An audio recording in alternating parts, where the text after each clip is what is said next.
तेबे दर्शक बंधु आपण मैंने जानी जे Kolkata Knight Riders IPL 2024 champion होईछि। श्रेयस अय्यर नेतृत्वाधीन दल फाइनल सनराइजर्स हैदराबाद को 8 विकेट परास्त कर टाइटल जीति।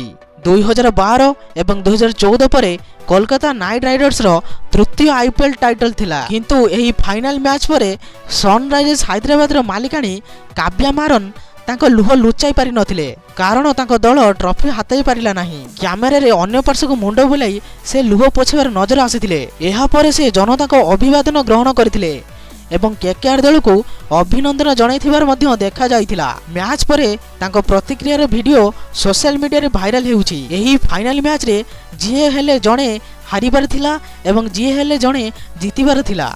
एही फाइनल मैच को केकेआर दल जीति जाइछि एवं तृतीय थर चैंपियन होइछि केकेआर दल। तो यही प्रकार वीडियो देखिए पई आपण माने एही चैनल को सब्सक्राइब कर दियंतु, कारण एही प्रकार वीडियो आपण माने एही चैनल देखियो पाइबे। तो रहिली जय श्री राम।